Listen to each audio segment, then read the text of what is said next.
اینجا استودیوی مرکزی رادیو آزادی است و شما برنامه اخباری آزادی را در پخش مستقیم تماشا دارید. سلام بینندگان عزیز. امروز 22 اکتبر این موضوع را با شما در میان میگذاریم.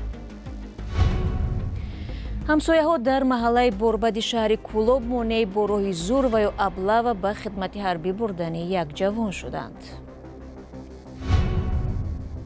بعد صحبت لاوروف و روبیو وزیران کارهای خارجی آمریکا و روسیه سرنوشت ملاقات دونالد ترامپ با ولادیمیر پوتین ناروشن ماند.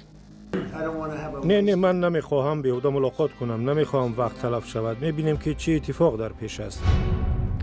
فعالیت 17 کلوب‌های شبانه قطع و صدها نفر بازداشت شدند نتیجه رید ریاست کارهای داخلی در دوشنبه. وزارت دفاع تاجیکستان اعلام کرد که در 20 روز موسم دعوت تیر ماهی امسال نقشه در سرتاسر کشور 86% اجرا شده است. بر اساس آمار پیشنهادی این نهاد 40 شهر و نواحی نقشه دعوت را 100% پر کردند و در منطقه‌های دیگر از جمله در ولایت ختلان معرکه دعوت متشکلانه ادامه دارد. هرچند وزارت دفاع اصرار می‌ورزد که اجرا شدن نقشه به مسئولیت شناسی جوانان و با خواهش خود حاضر شدن آنها به کمیسریت‌های حربی محلی زیستشان وابسته میباشد، اما نوارهایی که این شب و روز به دست ما میرسند بازگوی وضع دیگر است. همکارم اسخندر خوجه میرزاده موضوع را ادامه میدهد. در این نوار که بر رادیوی آزادی فرستاده شد صحنه سرباز شکار یا اوبلاوا ثبت شده است. حادثه تقریبا 20 و یا 21 اکتبر در محله борбади شهر کولاب روی داده است. اینجا چند نفر می‌خواهند یک جوان را مجبوراً با خود گرفته برند. یک ساکن این محله که همان روز در جای حادثه قرار داشت با ارسال 2 نوار دیگر قصه کرد که کارمندان میلیسا به محله آنها آمده این جوان را می‌خواستند با خود برند. با گفته او جوان ستون را در میدانچه ورزشی سخت داشته مقاومت میکرد و با داد و فریاد توجه آدمان را جلب مینمود. این بچه در همان میزی پیش میدانچه نشسته بوده است که این میلیسه ها پیدا میشوند و میخواهند او را با خود برند، اما او توربه بسکتبال را میقپد و داد و فریاد بسیار شد و زنها جمع شدند. همین قدر میکردند چند نفر بردند سر نمیدادند و در ماشین بچه را بالاخره برده شناندند، اما زنها بچه را خلاص کردند. میگفتند که ما میلیسه ایم، او را به کمیسریت میبریم. چونین شیوه بردن به ارتش برای تاجیکستان نو نیست. هفته گذشته در شهر دوشنبه احسان سلطانزاده دانشجوی سال دوم دانشگاه دولتی مالیه و اقتصادی تاجیکستان را کارمندان پلیس دستگیر کردند و به کمیسریت حربی ناحیه جلال‌الدین بلخی بردند. خانواده سلطانزاده در صحبت با رادیوی آزادی گفتند در دوام یک روز از پسرشان خبری نداشتند که او بعد درس کجا رفته است. مادر سلطانزاده گفت که بعد زنگ پسرشان آنها آگاه شدند که او در کمیسریت حربی قرار دارد.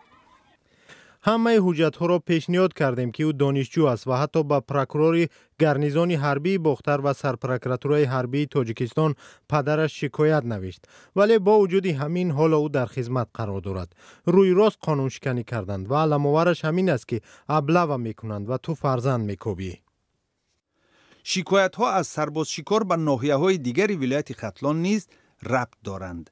نزدیکان احسان احمدزاده بر رادیوی آزادی هنگام تهیه این گزارش نوشتند که او در مکتب رقم 75 ناحیه دنقره به حیث آموزگار فناوری های اطلاعاتی و متماتیکا درس می گفت و توسط سرباز شکار از مکتب به کمیسریت ناحیه آورده شده است. این حادثه روز 20 اکتبر اتفاق افتاده است. با گفته نزدیکان احمدزاده با وجود آموزگار مکتب دهات بودن، حالا او در کمیسریت حربی ولایت است و به ارتش دعوت خواهد شد.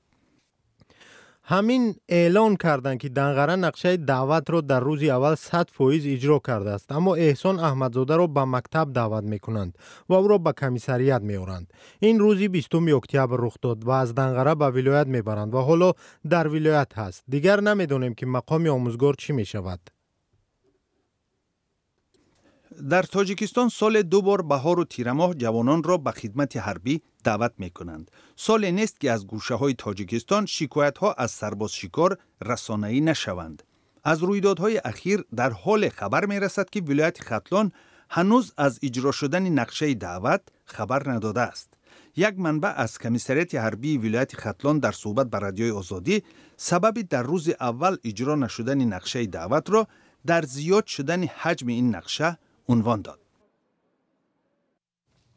بینندگان عزیز، شما گزارش همکارم اسکندر خوجه میرزاده را تماشا کردید و اگر نظری دارید در این موضوع می توانید زیر همین برنامه نویسید و اگر شما نیز شاهد حالتهای سربازشکار و یا دیگر حادثه ها شدید لطفاً ما را در جریان گذارید. شب گذشته بر اثر حمله‌های هوایی روسیه در اوکراین کم از 6 کس به هلاکت رسید. پیش از آن ستاد نیروهای مسلح اوکراین خبر داده بود که با آتش موشک‌ها کارخانه کیمیایی در ولایت برینسک روسیه را هدف قرار داد. با گفته منصبداران اوکراینی این مؤسسه در استحصال مواد ترکنده سهمگذار بوده یک عنصر مهم صنعت نظامی روسیه می باشد. وزارت دفاع روسیه در نوبت خود اظهار نموده است که 21 اکتبر نظام ضد هوایی‌اش در حریم ولایت برینسک 57 پهپاد موشک را خونسا نموده و از این حمله هیچ تلفات نرسیده است. در همین حال دیروز آمریکا ابراز داشت که ملاقات رهبران آمریکا و روسیه که میبایست در بوداپشت دورنمای جنگ در اوکراین را بررسی کند به مدت نامعین تأخیر می‌یابد. مسئولان قصر سفید میگویند ملاقات پرزیدنت ایالات متحده آمریکا دونالد ترامپ با پرزیدنت روسیه ولادیمیر پوتین به همین زودی ها دایر نخواهد شد. روز سه‌شنبه روزنامه‌نگاران در این باره از ترامپ هم سوال کردند. نه من نمیخواهم بیهوده ملاقات کنم، نمیخواهم وقت تلف شود. میبینیم که چه اتفاق در پیش است. ما سازش های بزرگ صلح به دست آورده ایم. هر یک از این سازش ها بزرگ است. در مورد اینش گفتم که به جبهه روید، سربازان را به خانه هایشان جواب دهید، کمی وقت گیرید. حاضر دو کشور نیروهای یکدیگر را میکشند. دو کشور هر هفته از 5 تا 7 هزار سرباز را از دست میدهند. ما میبینیم که چی میشود. تصمیم نهایی نگرفتیم. هفته گذشته بعد صحبت تلفنی با پوتین ترامپ اشاره کرده بود که روزهای نزدیک در بوداپشت با رهبر روس دیدار و گفتگو خواهد کرد. ولی به قول مقامداران قصر سفید روزهای نزدیک درباره این ملاقات یک قرار نهایی گرفته می شود. در این بین پیمان نظامی ناتو در شبکه ایکس نوشته است که دبیر کل این سازمان مارک ریوته به واشنگتن سفر می کند. خبرگزاری ریترز با تکیه به منبع‌هایش اشاره نموده است که ریوته در واشنگتن نظر ممالک اروپا در مسئله آتش‌بس و مذاکرات صلح را مطرح می کند. اشاره ها به تأخیر و یا احتمالاً لغو ملاقات ترامپ و پوتین پس از صحبت تلفنی کاتب دولتی ایالات متحده آمریکا مارک روبیو با وزیر کارهای خارجه روسیه سرگئی لاوروف پهن شده تأکید می شد که سبب چنین حال سرکشی روسیه از قبول پیشنهاد آتشبس فوری می باشد. دیروز در مسکو لاوروف تصدیق کرد که روسیه با آتشبس مخالف است، زیرا کرمل باید ریشه های سر زدن جنجال در اوکراین را از بین برد. لاوروف اصرار می ورزد که هدف به اصطلاح عملیات در اوکراین تغییر نیافته است و تا اجرای کامل ادامه می کند. لاوروف و روبیو موافقت کردند که مشورت‌های تلفنی را دوام دهند تا موقع‌های همدیگر روشن‌تر شود. شما برنامه اخباری رادیو آزادی را تماشا دارید و برمیگردیم به تاجیکستان. هر سال در ابتدای ماه اکتبر ایالات متحده آمریکا ثبت نام داوطلبان برای اقامت دائمی در این کشور را که با نام آزمون گرین کارت معروف است اعلان میکرد. ولی امسال تا هنوز سامانه حکومت آمریکا این کار را آغاز نکرده است. همکاران ما علیشیر ظریفی و شهلای عبدالله در دوشنبه میگویند این وضعیت باعث شده است که شماره داوطلبان بخت آزمایی کاهش یابد. برخلاف سالهای گذشته حالا داور بری مرکزهای ثبت نام برای شرکت در آزمون گرین کارت یا کارت سبز آمریکا کم آدم است. به نظر نمایندگان چنین مرکزها سبب در باز نشدن سامانه رسمی قبول عریضه هاست. بازی کمتر کم شده است، یعنی که بسیارش در تصویرشان میدونن که میکشن سایت نمیشه سایت سبب بازی این سال کمتر کم آمده استند. این مرکز خدمت رسانی حالا عریضه خواهشمندان را قبول میکند، اما منتظر باز شدن سامانه می باشد. حاضرش دوازی میبیان یا پیزات کردیم، یعنی که اوجاتشون قبول کردیم арзаҳои пур кардастем ки вақте ки сомона сайту ки ҳуй мешава эълон мешава ки ҳуй шудааст мо ҷавабия ворид мекунем баъд занг зада кодошона ё равон мекунем ё мебиён мегиранд офиси мо.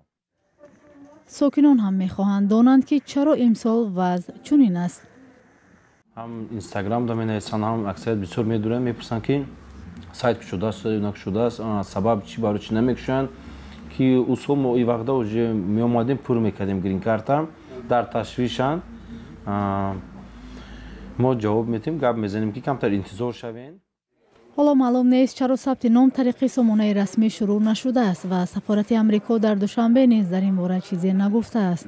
Радиои Озодӣ аз сафорат шарҳи мавзӯъро хост ва дар сурати дарёфти посух дар ин бора маълумот хоҳем дод. бо вуҷуди расман эълон нашудани қабули аризаҳо тариқи сомонаи расмӣ бархе сокинон аз ҳоло мехоҳанд худро дар марказҳо номнавис кунанд. ин ҷавон барои сабти ном дар барномаи грин карт аз шаҳри норак ба душанбе омадааст. агар кори хуб биёфтем мехоҳем ки дар он давлат кор ва фаъолият кунем. дар ин ҷо гуфтанд ки барои хатти ЗАГС мақсад оилатон овардан дар кор штоби оилаи пур кардан дар кор мемешад. департаменти давлатии амрико барои хоҳишмандони ширкат дар бахтозмоӣ ё лотареяи ҳаққи иқомат дар амрико ё грин корт бори аввал пардохти ҳатмие дар ҳаҷми $1 ҷорӣ намуд. вале марказҳои хидматрасонӣ ки барои сабти ном ба сокинон кӯмак мекунанд баъди пардохти ҳатмии $1 музди худро аз 50 сомонии соли гузашта ба 60 сомонӣ расонданд. амрико барои муҳоҷирон кишвари фурсатҳо ва ҷойи кору ояндаи хубе арзёбӣ мешавад. аз ин рӯ аз ҳар гӯшаи дунё аз ҷумла тоҷикистон бо ҳар роҳе талош мекунанд ба ин кишвар бирасанд. аз тоҷикистон соли гузашта наздики 3000 нафар барандаи лотерея шуданд.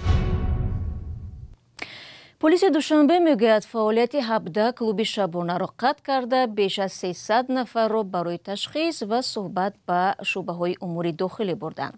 раёсати корҳои дохилии пойтахт рӯзи 22 октябр бо пахши як навор гуфт ки дар пайи шикояти шаҳрвандон дар марказҳои дилхушӣ зери унвони ахлоқ ва тартибот амалиёт гузаронидааст. ин ниҳод мегӯяд дар пайи санҷиш маълум шудааст ки бисёре аз ин дискоклубҳо берун аз реҷаи кори фаъолият намуда шабона бо садои баланди мусиқӣ оромии сокинонро халалдор мекунанд. раёсати корҳои дохилии шаҳри душанбе як шумори калони муштариёни ин марказҳоро дар амалҳое ки ғайри ахлоқӣ меноманд айбдор кардааст. назари ин айбдоршудагон ба ин иттиҳом маълум нест. қаблан низ полис чунин санҷишҳоро дар клубҳои шабонаи душанбе ва шаҳрҳои дигар роҳандозӣ ва даҳо занро боздошту бозпурсӣ карда буд. аммо маълум нест чанд клуби шабона бо иттиҳоми қонуншиканӣ то имрӯз баста шудааст.